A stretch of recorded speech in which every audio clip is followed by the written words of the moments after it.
All right, everyone, here we are with another episode of the Summoning Hour podcast. Wait, news. We are now just the Check Your Six podcast. That's right, it's been split off into its own podcast.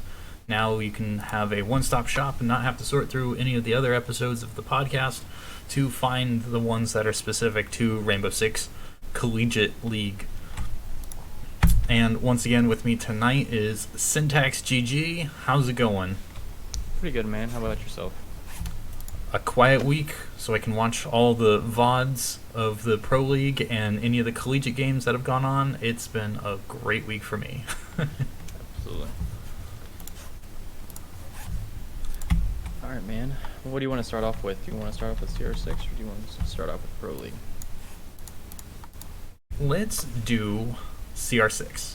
Let's check this out. Okay. And transition. Blah.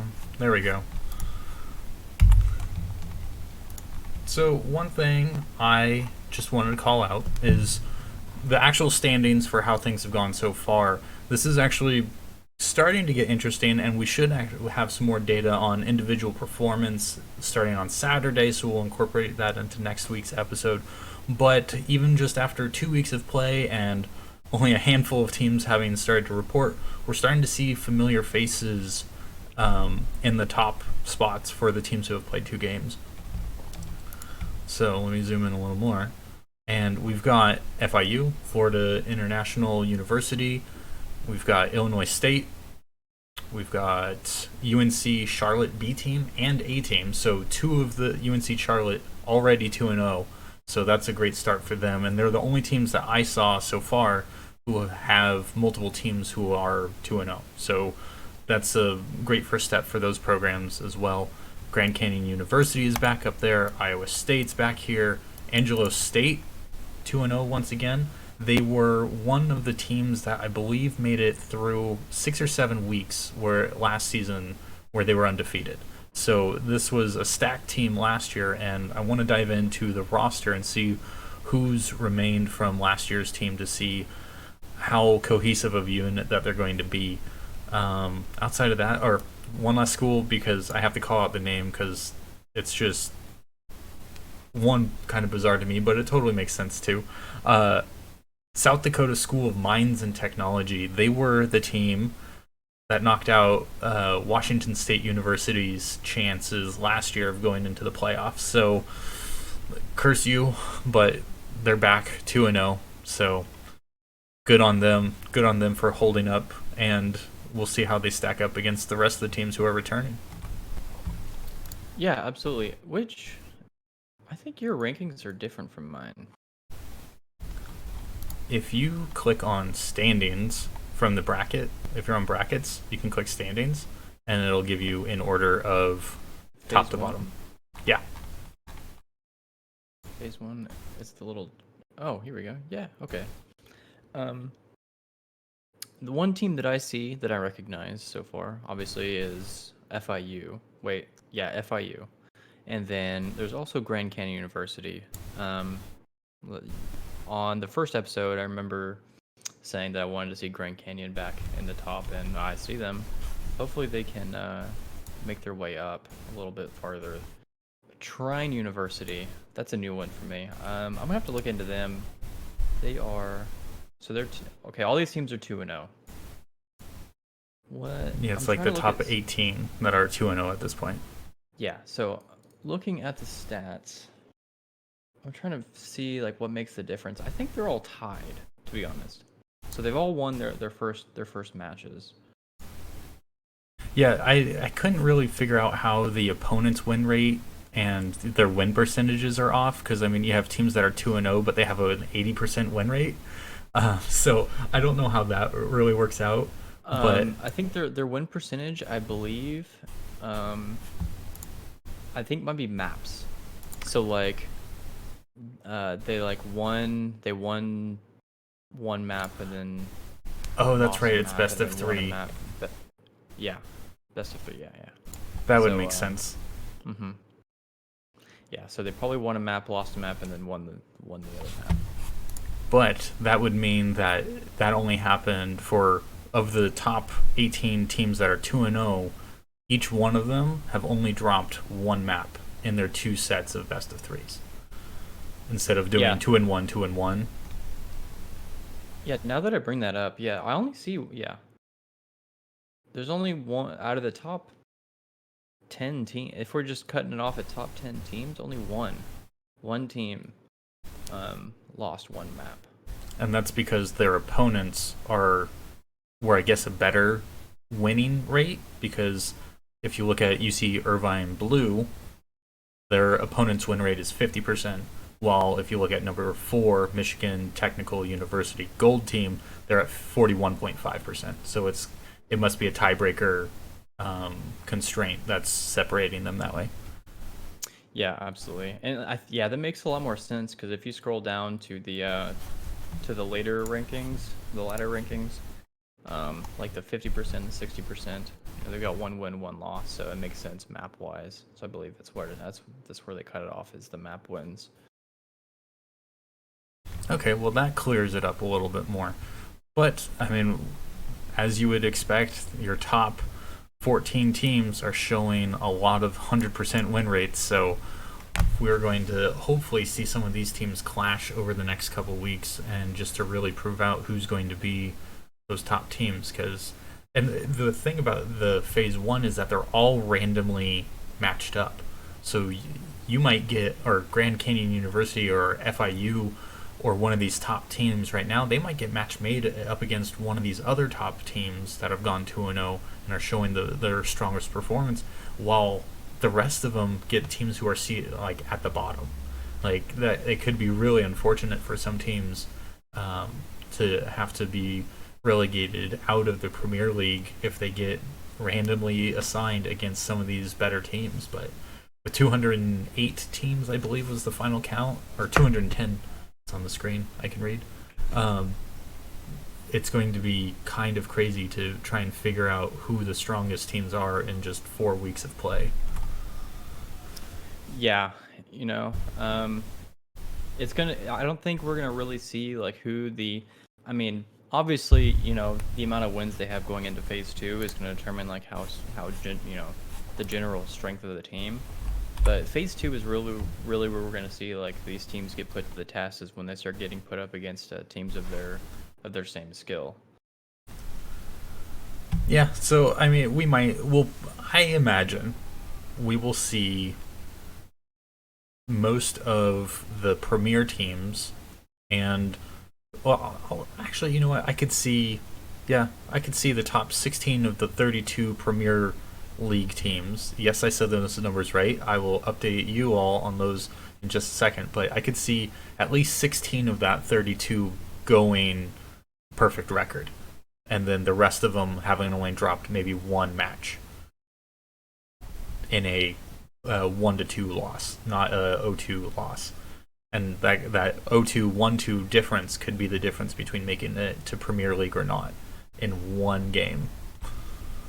Yeah, absolutely. You're right. I'll have to read back up on the rules. How many teams are going to make it into Premier League? Do you know? I do know. I actually got an update from XPR, the admin for Collegiate Rainbow Six. I got this today. So here's what he said. Due to the crazy size of the tournament, we have upped the amounts for league tier. So CR6 Premier is now 32 teams instead of the original 16. CR6 Main is now 64 teams instead of 32. And CR6 Open still has infinite slots, and nothing has changed for that section. But so there were 2 teams who were given buys out of phase 1, which were University of Houston, the winners from last season, and runners-up Texas A&M. So those 2 teams, they don't have to participate for the first 4 weeks. They are 2 of those 32 teams that will be into the Premier League. And outside of that, as we move out of the season play and into playoffs, all of Premier and the top 32 teams of Maine will be seeded into Premier playoffs, and the bottom 32 of main and the top 32 of the open division will be put into the open playoffs. So we are getting two 64 team tournament brackets playoffs by the end of CR6 fall season. Oh, wow. Okay. Yeah, 124 128 teams of the 210 will be going into playoffs. Holy cow. Okay. That makes Yeah. sense. That's a lot of teams. Okay. It is a lot of teams. There's going to be a lot of games. And so if anyone has streaming, observing, commenting, or is interested in doing that, please reach out to Collegiate R6 so that we can get more coverage on these games, give Syntax and I more things to talk about, and of course the fans who are going to be watching on stream something to talk about and drop us feedback. So yes, there is going to be a lot of matches between now and the end of December, and then there's only going to be a few weeks off before, I think last year they started the spring season in early February. It was just before spring break, or no, that was later in the season. So yeah, late February I think was when the spring season started. So there's going to be a short time frame in between the fall and the spring, and if the league keeps growing as it has, we might be looking at like 240 teams come the spring. Yeah. I'm actually interested to see like where it caps, like where they say, okay, like no more colleges can join, how much they can handle. I guess they would have to start like a second league. They'd have to expand their staff even more though, which would be a lot more money on their end. Yeah. These next few weeks are going to be really interesting because we're really going to start to see like who's going to be gunning for that Premier League and who we're going to be seeing in the Premier League. So I think within the next 2 weeks we should see like probably like the top 5 teams after whoever ends up in the top 5 teams after these next 2 weeks, I think, or they're going to be like locked into the Premier League.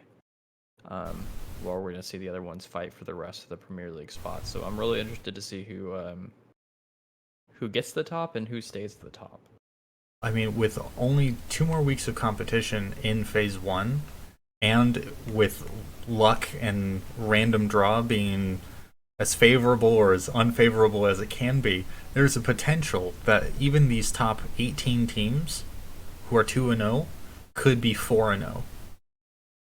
Yeah, absolutely. And so then you're looking at kind of like what I was saying earlier, where more than half of the 32 teams going in could be a perfect record.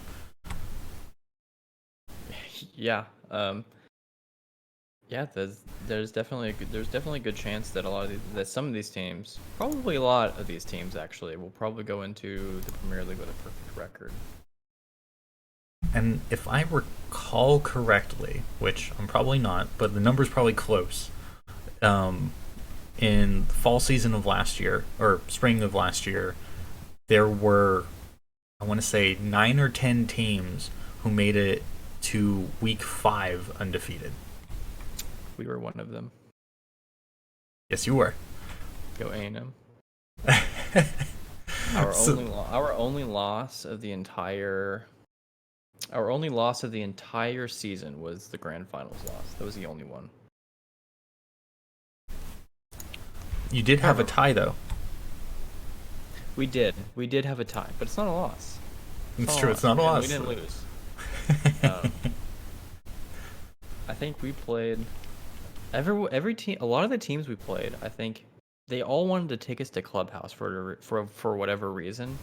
Last season we played a lot of Clubhouse, and we were undefeated on Clubhouse the entire season. See, when I see that, or when I hear that a team, it's like trying to choose the same objective site 3 rounds in a row and just be like, we're going to make this work. It's like, at some point, you just got to call it quits and be like, they're good on that map. They're good at that location. We're going over here. Well, it also really tells you something too, that all these teams that came after the first, like, to develop a pattern, let's say 3 teams, every team after the first 3 teams we played in Clubhouse didn't do their research. Like if I'm playing a team and I see that they've won on Clubhouse 7 times in a row, I'm gonna ban that. Map Yeah. bans. That's the first ban. That's the first map I'm banning is Clubhouse. Well, and I mean, the part of the unfortunate nature of how scattered the coverage was, and something that I'm hoping you and I can do a better job of this year, is actually being able to display and talk about those map stats, be able to broadcast more of the information that teams in, say, in a pro league or any of the pro league have information on the other teams. With 210 teams of different skill caliber players and no history on them, it may have been impossible for any of those last 3 or 4 teams to even know that you guys were 3-0 on Clubhouse. Yeah, that is true. That's very true. But I think, if I remember correctly, their last season there was a Google spreadsheet that had, after the scores were posted, it had stats of everything. It had our win-loss, and it had, I believe, the map we played on, and the stats of each map we played on. So they definitely could have gone. Teams can definitely go into spreadsheets, into that spreadsheet, and take a gander at a lot of the Okay, stats I didn't know. that the teams have Yeah, gone. Yeah, I didn't and know if that was available for players. and that's what our team did, and that's why we did as well as we did, is because we did our research. Put in the work. Yeah, and I'm gonna say this as a piece of advice for a lot of you collegiate players out there. Don't stream your scrims, don't stream your practice, don't stream. If you feel like you want to save strats, don't stream it, because teams are gonna find it, like we did. We found a lot of your guys's VODs, and we watched them. It's just the name of the game. Oops. Guys. So just be careful about what you stream. If you're gonna stream an actual match, I would turn it on private after you're done, so that people know. Like, you can like we streamed a lot of the games that we played, but we put them on private, so I still had that VOD to go back and watch, and my teammates did as well, for just record. So either use, if you want to like record your matches, I highly suggest using NVIDIA Shadowplay, so you don't have to stream it to keep your VODs. But if you want to stream it, go ahead. Just know the risks involved with that. I mean, popular streamers get stream sniped all the time. Hungry competitors are going to go to extreme lengths to get legitimate, credible, and fair information on their opponents. Yeah, it is totally fair. It's everything up on Twitch is up for grabs, as long as you don't stream snipe the other team. Obviously, guys, don't be that team. But yeah, and yeah. I mean, one thing that you had an advantage over is that, or it's not an advantage. It's just that we're in a very different environment this time around. The prize pool, very different this time around. So, I mean, I don't know I can't remember what the grand prize was for last season. I believe it was DreamHack tickets and like some other stuff, but I actually didn't receive anything. We were supposed to get some stuff for being in second place, but I don't think we ever even got our prize, unfortunately. But RIP. Yeah, it doesn't matter. I don't care about it. But yeah, regardless, I get what you're trying to say. Like, now that there is like a pretty solid prize, teams are going to do whatever is necessary to secure their wins for each round. So, I mean, with 4 Texas A&M teams being able to scrim against each other and practice, and really, I mean, I think what's going to happen is that those teams, the B, C, and D teams, are going to learn more and grow more to come up to a different skill level, but that A team, they're just going to be grinding. They're going to be practicing, instilling a lot of the same practice in themselves. They may not see as much of a bump in overall performance, but they will see the consistency and they'll see the teamwork and the communications really solidify. And that having 3 other teams that you can scrim against and you can put everything out on the table, that you don't have to censor anything or hold strats or anything like that. Like, now you have a very different scenario and a different environment for that team to train in. Or like UNC A and B team, 2-0, each of them are 2-0, and so you know that they at least have some similar caliber of play between the two, and if they can grow off of each other, if both teams can sit down and be watching pro league matches, like, they're going to be learning a whole lot more. 12 or 10 minds versus 5. That's going to be a big difference. Yeah, absolutely. And another piece of advice for the collegiate guys: find a team that you can scrim against. Find a team that you trust, and find a team that it's around your skill level. Don't go finding a scrim partner that's super easy. You need to find a scrim partner that is either at or just above your skill level, and scrim each other often. Practice. And once you get to the point where you're beating, it doesn't matter like what map you're on, you're beating that scrim partner consistently, find a new scrim partner. You have to consistently have a partner team that is at least at your skill level.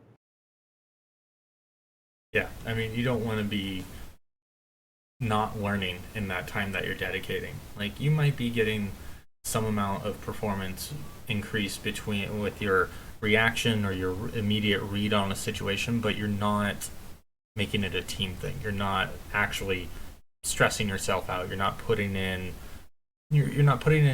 yourselves into situations where you're going to be when you play a better opponent, if you're just copping out and giving yourself a weak opponent. Yeah, absolutely. I think that's about it with collegiate, unless you just had something else. No, I'm good. We can move on.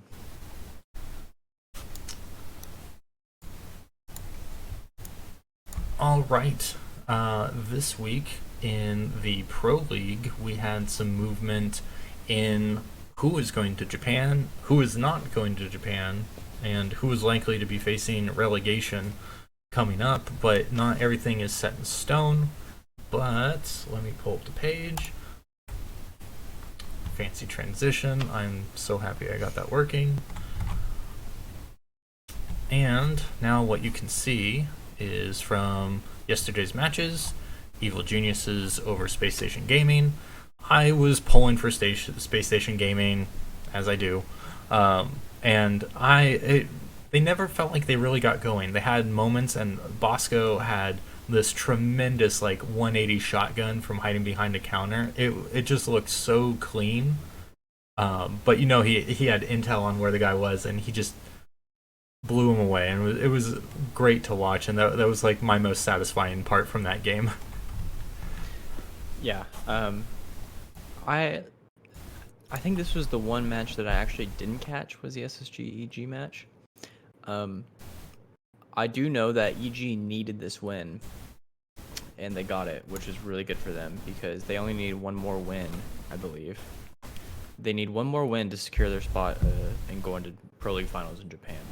So, I think, I'm trying to figure out who they're next. I think they have one more play day. I'm trying to figure out who their next match is going to be against. Yeah, I couldn't track that down either, but yeah, Evil Geniuses is now up 3 points over Team Reciprocity, and EG has one more game to play. I think it's actually up against... No, it's not Dark Zero. It is. It's it is. Dark Zero on Monday, the 14th of October. So they have to win to clinch their spot, because if Reciprocity also has one more game. I don't know who they're playing. I think they're playing Space Station, if I remember the casters right. But Reciprocity needs a win, and then Reciprocity is playing LG. Oh, LG. Okay. Yeah, so the matches that we have coming up on Monday for NA is TSM and Rogue. TSM and Rogue is going to be a good one because we've got 3 teams right now that are fighting for, fighting against being in that relegation spot. So 2 teams are going to be in relegation, and 1 team is going to be immune to that. And TSM, Rogue, and Sonics, I believe, are fighting to stay out of that relegation zone. So this TSM Rogue match is going to be a really good one because they're both going to be trying their damnedest to take that win to get out of that relegation spot. Is Sonics out of the threat? Because if they're up against Space Station and Space Station is out of threat, but say Sonics wins, but then Rogue loses to TSM, does that put Rogue in the bottom spot, or is that still? Are they both still in the bottom 2? Let me look at the standings real quick. So looking at this, okay. Sonics is going to be in relegation no matter what, unfortunately. Got it. But they just got out. I know. They just got into Pro League, and it looks like it's a possibility they might get relegated into CL. But that's another story. So Sonics right now currently has 8 points. If they win their next game against Space Station, right? Yeah. If they win their next game, they'll have 12 points. No, 11 points. I'm sorry. Yeah, they'll have 11 points, and they'll still be behind TSM and Rogue. Assuming if TSM, it's not even possible because TSM and Rogue are playing each other. So one team's gonna win, one team's gonna lose, or they tie. Regardless of the outcome, Sonics is staying at the bottom, so they're gonna be in that relegation spot. If TSM and Rogue tie, what's the tiebreaker? I think it'll be so like right now the TSM and Rogue are already tied, right? But it's the win-loss, it's the round differential is what separates them. So whoever comes out, if they do tie this next game, they both end up with 13 points. It'll come down to the round differential that'll determine who stays above and who doesn't. So got it. But back to this week's action. So as much as we now know the bottom part of the league, Space Station Gaming is out of threat of being relegated, but they are most certainly not going to Japan. Yes. I believe all of the teams, starting from Luminosity and below, none of them are going to Japan. LG's not going to Japan. I believe Space Station isn't. Yeah, and then the last 3 aren't as well. Yep. So it's down to Dark Zero and Reciprocity to figure out that second spot. Mm-hmm. And so Dark Zero will be playing Evil Geniuses. Evil Geniuses has a 3-point lead over Reciprocity. If they can't win, but Reciprocity does, we then are looking at a tiebreaker set to figure out that second seed. Dark Zero full-on clinched their position as number 1 and going to Japan this week on, I think it was actually Monday that it was decided.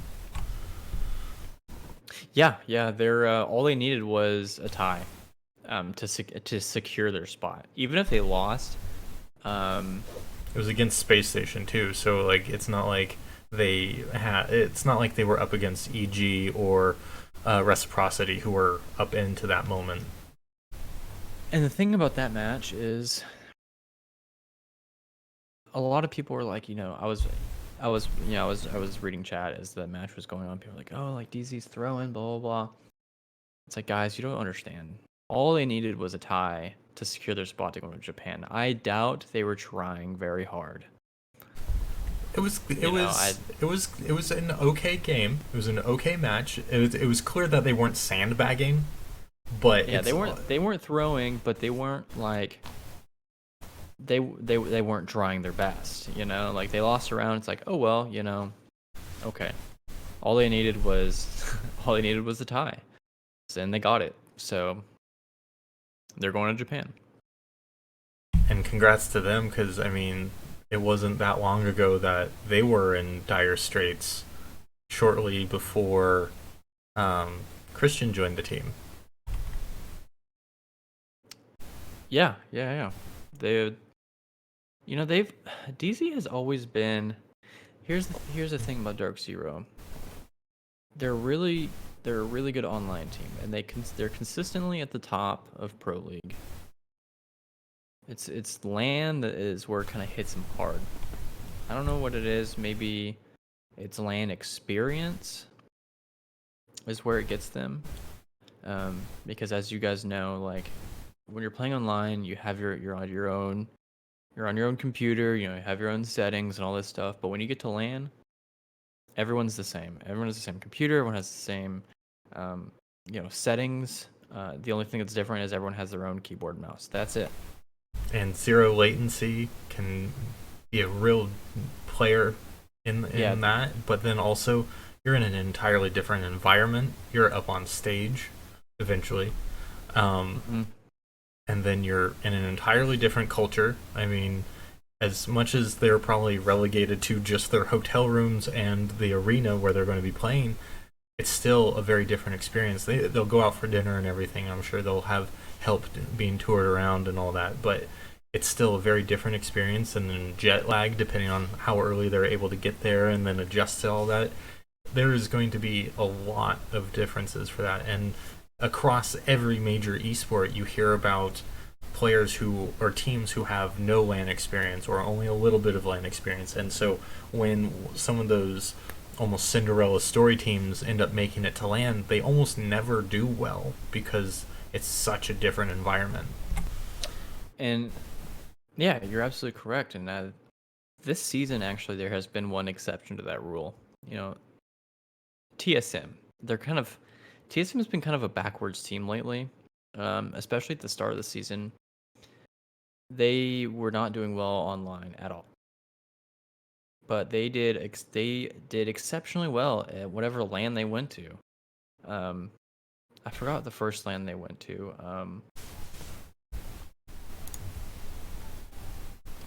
Well, regardless, if you go look up the stats of TSM, they have done extremely well at every single LAN they've been to, and even the latest one they've been to, DreamHack Montreal, they won. And look at where they are in Pro League right now. They're at the bottom, second to last, but they risk of being relegated.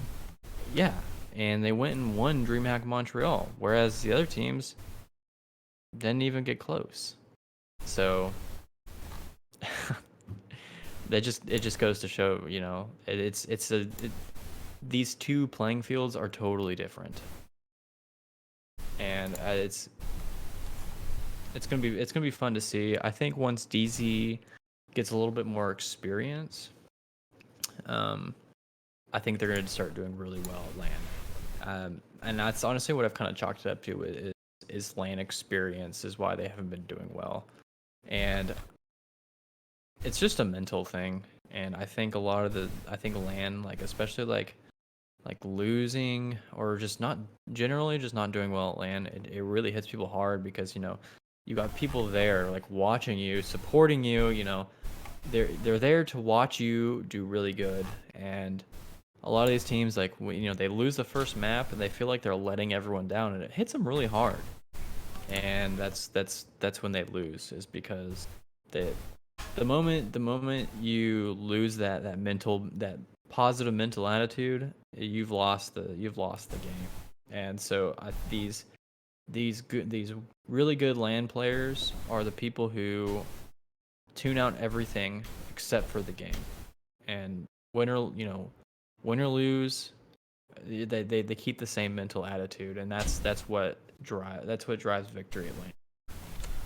Absolutely. I mean, being able to maintain that mental focus, like I come from more of a traditional sport background, but I mean, when you're playing like baseball, for me, that mental game is so incredibly important, and being able to be present every single minute of every single match in a game like R6, that's got to be taxing and exhausting. And when you're talking playing against the best of the best that you are likely to play with in a reasonable environment, like you are going to be stressed, and that's going to be, like I said, exhausting. So it's incredible to see that these teams can go to events like that and then succeed and thrive and really be able to push boundaries, but then not being able to see them.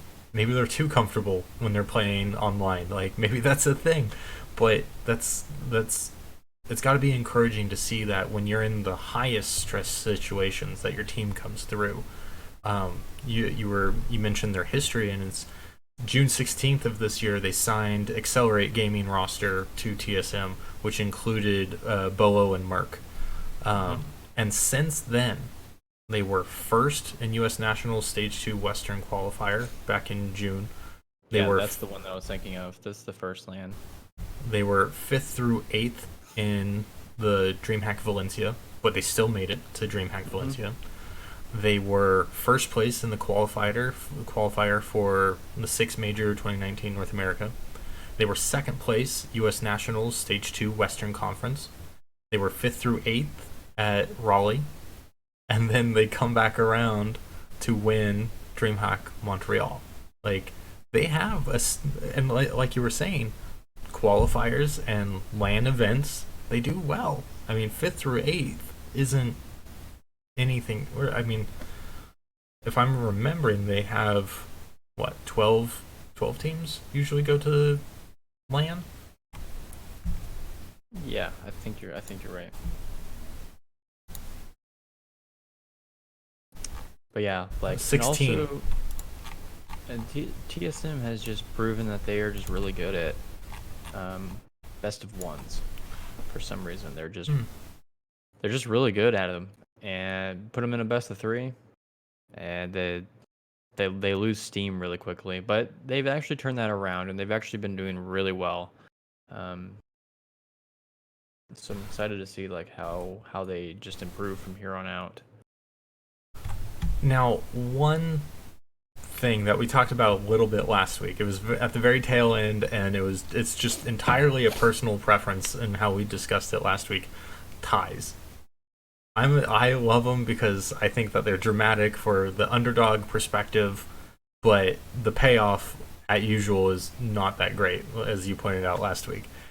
But I do want to say these last few weeks, or these last few play days, are a lot more exciting because that option of a tie really can throw off how these teams going into relegation get there, or who's vying for second and third kind of deal. If we didn't have ties, I think you would see a very clear delineation of where the skill gap really breaks down, and that it might even make it so that first and second are completely unapproachable, or seventh and eighth have no hope of getting out, and it's just determined that there's no hope. They might as well just do relegation right now, like halfway through the season. Yeah, honestly, regardless of the fact that I hate ties, I absolutely despise them. They're necessary because they more accurately separate the scores, I guess. And if there wasn't any ties, like you're saying, the scores would be a lot more dramatic and change. And the ties are kind of like a field goal football, Like, it gives you a little bit more points, and it's also good mentally on the teams because like it's they're like, okay, we're at least we can not lose, we can get a tie, and that allows the team to keep trying instead of just kind of giving up. If they're down so many rounds and they know that they're going to lose no matter what they do, that they're gonna give up, and I think ties at least give them that last bit of steam to try and bring it home. Yeah, and I mean, I'm going to go back to my history of watching Heroes of the Storm professional league. It's been long enough. I've even forgotten what they called it. Sad. But that league, it was always best of 3. You won, you lost. And what we saw is that the teams who just come out of the qualifiers in amateur league to graduate to try and get into the pro league, it was usually a 50-50 trade. 2 teams going in and 2 teams going out. It was 1 win, 1 loss kind of thing. Or neither team was relegated out, but those 2 teams who were in the relegation slot, they were basically there the entire season. Like, we're talking like 1, 2, maybe 3 wins, and as soon as you see them going 0-6, and it's just like, okay, well, we know who's not going to be here next season, or we know who's absolutely going to have to go into the whatever they called it, the gauntlet of qualifier of not being relegated. Yeah, and I totally lost my train of thought. I was about to say something and I brain farted. Sorry about that. I was thinking about the whole best of 1s and best of 3s, difference between online and LANs, and LANs are also really tough. On back on the subject of LANs. Sorry. Sure. No worries. LANs can be really tough mentally. Also, it not necessarily tough, but it's mentally draining because, especially like in group stages, matches can go on all day. And so you're thinking, well, it's not that bad. Like, I play Siege all day anyways. You're not playing competitive Siege all day. You gotta realize something. Playing in a best of 3, or even a best of 1, best of 5, can last a while. For example, our grand finals match against University of Houston last season was a best of 5. We started at, I think it was 7 or 8 p.m. We didn't get done until 1 a.m. in a best of 5. Yep. So just think about that. You've got teams like, also for example, Raleigh group stages. I was talking to some guys at the DZ or Dark Zero, and they're like, "Dude, I'm so tired." And I'm like, "Why?" They're just like, well, we played from like 10 a.m. to 11 p.m. straight, like non-stop. That's gotta be incredibly draining. By that last match, you've lost all your steam, and like, God forbid it be an important match. If your last match of the day is super important, and now you're just drained, and that other team has had a break, that's it's tough. You see it in every major tournament. Like, I'll go back to the international. When you figure out who the winner of the losers bracket is, it's the last match 2 days before the grand finals, or a day before the grand finals. It's not immediately the next day, but it's whoever makes that run in the losers bracket. Chances are they played 2 or 3 best of 3 sets in a single day. And when you're looking at Rainbow Six, any game where you have to play for 12 hours, it's going to be exhausting. I mean, most teams even start losing gas when they're asked to play like a best of 5, because it's such a different format. You're getting even more opportunity to get a read on your opponents, and if you're not changing maps like Heroes of the Storm or like in Rainbow Six, it's even more opportunity to get a read on your opponents and see where their mental state is. And each one of those wins can be devastating and really just tilt someone. You see it all the time. But yeah, when you extend your sets by 2 more games, potentially by hours, and having to watch as well and process what you're seeing, you're going to be done by the end of that day. Yeah, absolutely. It's rough. Honestly, I couldn't even imagine myself playing that long. Just that one best of 5 that I did against against University of Houston. Like that was that was rough. Like by by the time 1 a.m. rolled around, like I was, and not because it was late, it was just because I was just tired. I was just mentally tired. Um, and I just wanted to get it over with at that point. Imagine, it's like, imagine running a mile, and afterwards, your coach is like, okay, go run another mile. You're just like, crap. That's pretty much how it is. Go run another mile, and if it's not a better time than the first one, run another mile. Yeah, exactly. And so, I mean, that kind of wraps up the Pro League discussion. But there was one moment in the Team Reciprocity Dark Zero matchup. It was the very last round, round 12 on Cafe. I think it was, no, Cafe. Or was it? I think it was Cafe. Regardless, there was a moment where Mint was not droned out. And it's round 12. And drone went in, and it kind of surveyed the area, but it didn't check exactly where Mint was. And he was just right around the corner of this one pillar, and it was just amazing that he wasn't seen. Like, the casters even called it out. He was literally inches away from being scouted out. But because he wasn't, Mint ended up getting a triple kill. Just back to back, and then wait another minute, get some intel, and he got a third one. And his buddy who was still up ended up closing out the round because they already knew where the last guy was. But because of that one position, the 3 kills that came from it, because intel wasn't properly scouted for, it changed the whole course of that final round. That was the round that gave the tie to Reciprocity, or to Dark Zero.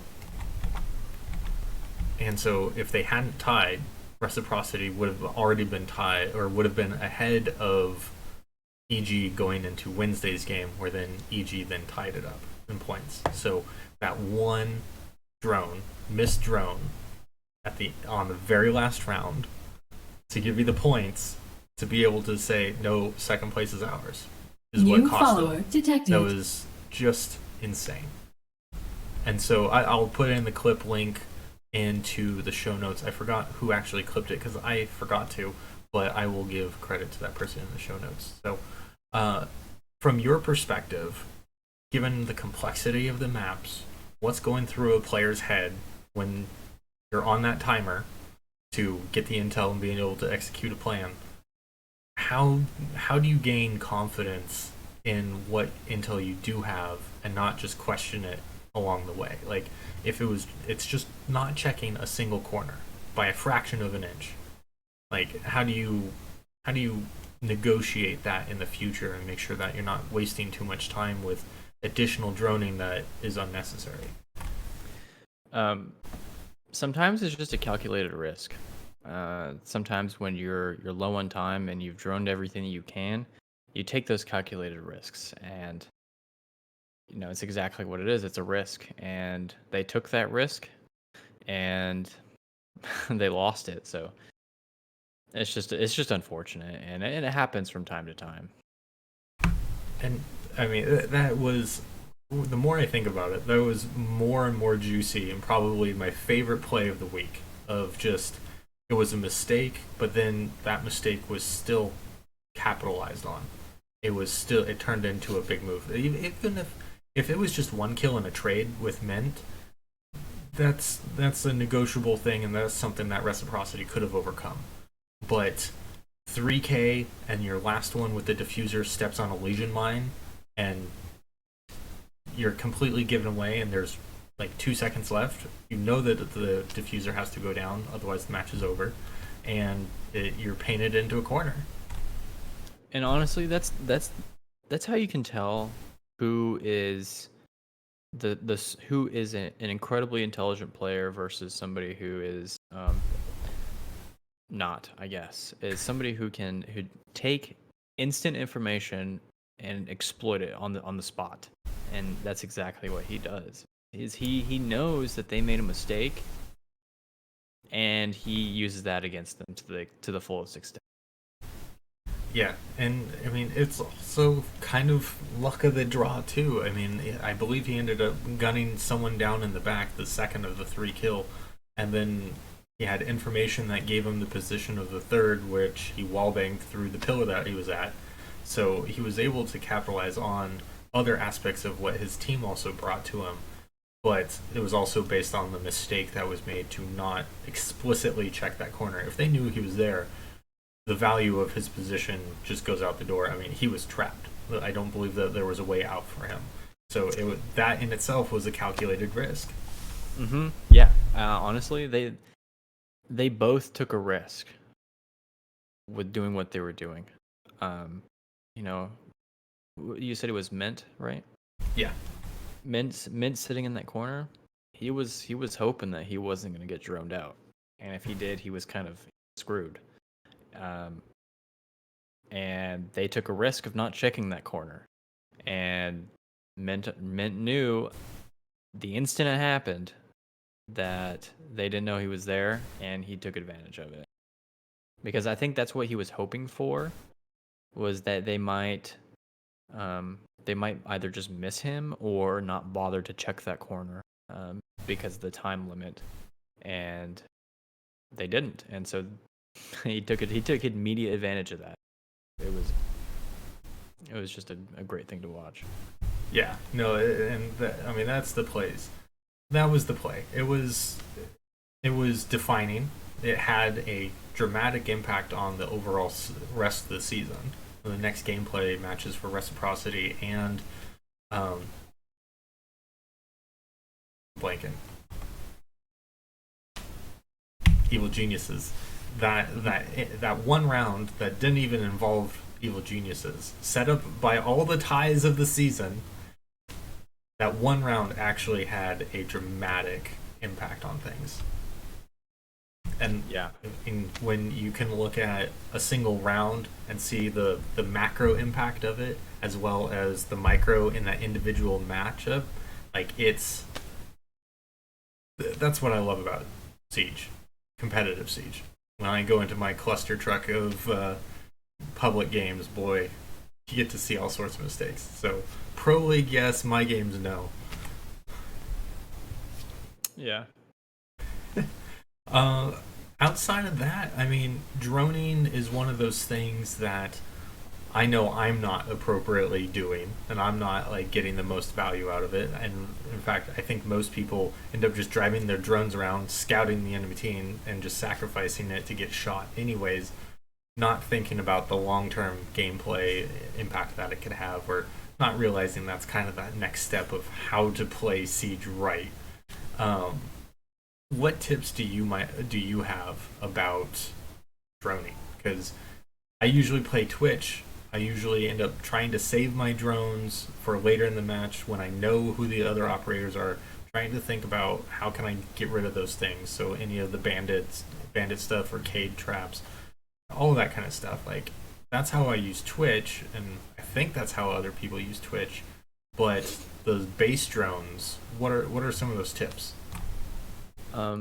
So the term we like to use is drone economy, right? So when it comes to drone economy, if you know where the site is, if somebody finds the site, don't waste your drone. If you know where the site is, go put your drone in a flank watch. If you know where you want to enter the building, put your drone in that spot. So when you enter the building, you already have a drone watching it. A lot of people, get their drone shot, and then they go to enter a building, and then they have to sit there and take the time, throw the drone, go in, drone it out. But if you save your drone, you can use that first drone as a flank watch. Watch your own flank. I tell everyone, especially the people who solo queue and ranked, your drone is your best teammate. It's plain and simple. Most of the time, your teammates won't talk to you. They won't care. They won't make a call out. Your drone is your best friend. So keep them and don't waste them, because it's vital stuff. I can't tell you the number of times I've gone into, like, I'll get killed, taken out of the round, and we have 5 drones still up. 3 of them are facing a wall. The other one's staring at the back of a broken vase, and the 5th one is in such an obvious spot. It's just in time to switch to it that you see one of your opponents come up and just pop it, and you're back at staring at the wall. I wish I could do something about those drones that are staring at a goddamn wall. Yeah. Yeah, right. And and also if you in the prep phase, if you have your drone, and we're gonna enter, and that it's not necessary to keep a drone there because another teammate has a drone there or whatever. Just drive it outside, and when you spawn in, pocket it. So now you have 2 pocketed drones. A good use of drones is, if your team, if you do have teammates that talk, and it's maybe you and another person alive, and the rest of the team is dead, you can throw that drone. Be like, okay, you're attacking from somewhere, but your entire back is exposed. So what you do is you throw the drone, tell your teammate, hey, watch this drone for me. Now you've got a flank watch, without having a teammate that's alive to watch your flank. You can just watch that camera now. You plant the diffuser. You've got a pocketed drone. Throw the drone, watch the diffuser, and you don't have to sit in harm's way watching it. You can sit around a corner or up in the roof, wherever it is. You can watch the drone. When they start diffusing, you can go kill them instead of having to expose yourself to check if they're diffusing. And those 2 minutes of tips will probably end up saving me a handful of rounds over the next week, so I appreciate that. And now we head into some of the final play days of season 10 before we go to Japan. So that's going to be interesting to see how that pans out. If you had to pick who's going in second, the Evil Geniuses or Reciprocity? Honestly, man, it's kind of hard to say. To be honest, I would like to see Team Reciprocity make it to Japan because I have not seen much of them this season, except for playdate matches. A lot of lands I haven't seen them at. I really want to see them in land because I want to see how they do. Evil Geniuses, you see them all the time, man. It's kind of old in my opinion. I want to see Rhett get in there and do some damage. So, but wouldn't you like to see some EG just kick around some EU teams? I don't know. I think EG is a little overrated if you ask me, but True Colors show. Yeah, I don't know. I just like to watch these other teams come in and I agree.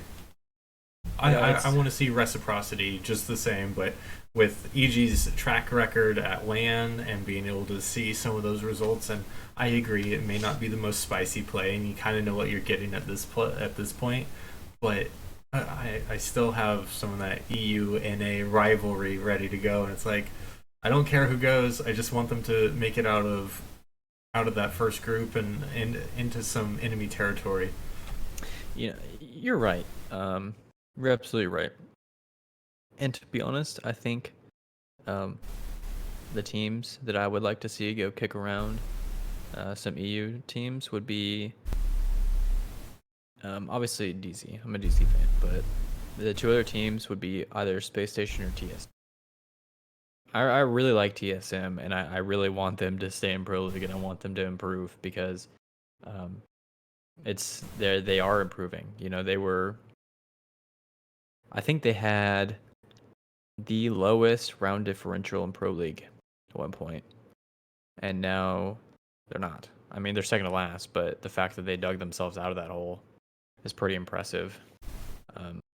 They're slow to start, but I think they're chugging along pretty fast, and I can't wait to see them next season. They get a fresh start now that they've improved, to see how they kind of stand up to the rest of the Pro League. Yes, next season. There is always next season, unless you're relegated, which would be a devastating blow to TSM as the roster, But then, I mean, TSM as a team, as an organization, to have one of their teams relegated, I think that means like an almost immediate and harsh roster apocalypse. And that's another conversation is relegations.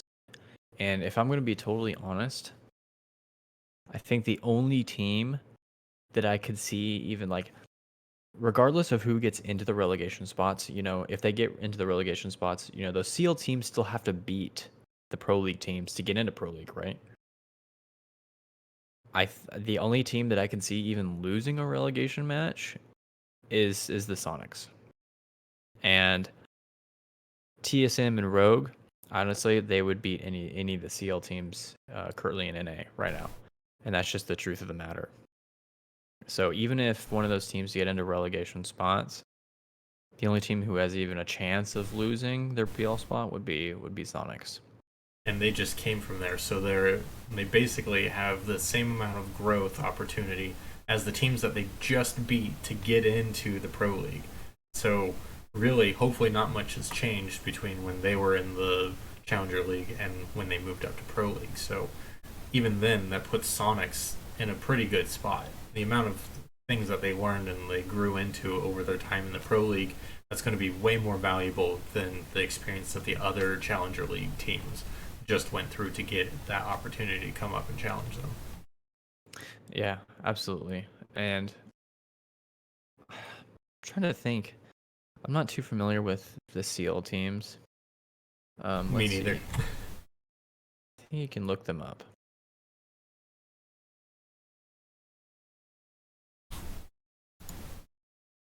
My internet will agree with or cooperate with me. Challenger League, here we go.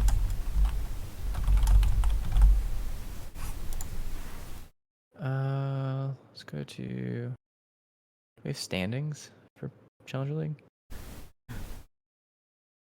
Okay, so we've got Shrug, Akatsuki. Actually, I think Akatsuki is now. Yeah, Akatsuki is no more. So I think they disbanded, and I think some of those guys went to Obey Alliance. Because I remember that. Because I think Abunai is one of the players on Akatsuki. And he went to. He's now playing for Obey. You've got Orglist, Two-Faced, Disrupt, and Adventure Force. And honestly, all these teams are pretty good. I think the only team that I could see winning a relegation match or having a chance of winning a relegation match would be Two-Faced. And ironically, so on Dark Zero, you have Nyx, right? Well, Nyx's dad is an analyst, and he's actually a Two-Faced analyst. Well, that's just not fair. Now I don't know. That's incredible, though. Yeah, it's funny. I didn't even know. I didn't even know that. I think it's pretty awesome that Nyx's father is so involved in the video game world, and that he's actually a Challenger League analyst. Like I didn't know that for a long time. That is a fun fact. So yeah. So we have Challenger League matches presumably coming up, or the relegation matches coming up in the next couple weeks. I need to look down the schedule, but in the meantime, we look forward to finding out who that second seed is going to Japan starting on Monday. It's like Monday afternoon. Monday the 14th, right? Yep. Yeah. So we will have to see how that goes. Did you have any last words of wisdom or where people can follow you and keep track of what you've been up to? No, I don't think I have any last remarks as far as where to find me. It's the usual. I believe you can see my Twitter @ right there at SyntaxGG. My YouTube, if you want any more tips and tricks on how to be a better Siege player, I actually run a YouTube channel that does that. It's at it's youtube.com/syntax_gg. And then my Twitch is also twitch.tv/syntax_GG. Great. And as I mentioned at the top of the show, this is now its own separate podcast, so you can leave messages and follow along with specifically Rainbow Six Siege related content at anchor.fm/checkyour6 /message if you want to leave a message /support if you want to support the podcast. And all of this is just going to be going out, so whatever you see here will be heard on Friday or Saturday when I edit this down and get it uploaded there. So until then, enjoy the VOD. Afterwards, you can always reach me on pretty much every social media out there. I believe in even Ubisoft if you want to play some Rainbow Six with me at Warlock Recall. All one word for the most part. It doesn't matter. And I see in chat Kevlar lives. Yes, we do take questions. If you go to the address that I just mentioned, anchor.com or anchor.fm/check-your-6, you will be able to find a button that says leave a message, and I will incorporate your messages into the podcast where Syntax and I will both be answering them and addressing them. Actually, if he has one question, we can probably just I could just answer it. Kevlar, if you just want to ask your question real quick, I can answer it real quick. We've got time for one.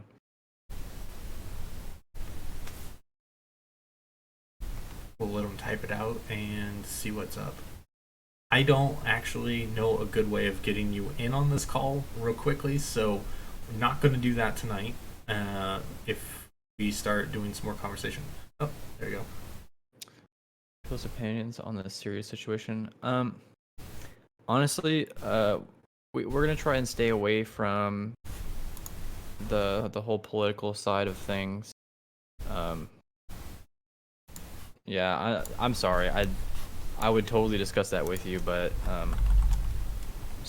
being a Check Your Six podcast, we're gonna try and stick to video games and keep kind of politics out of it, because I feel like if we start talking about that kind of stuff, we might offend some people, and I don't really want to offend anybody. Yep, and this is kind of why we have to be a little sensitive as content creators.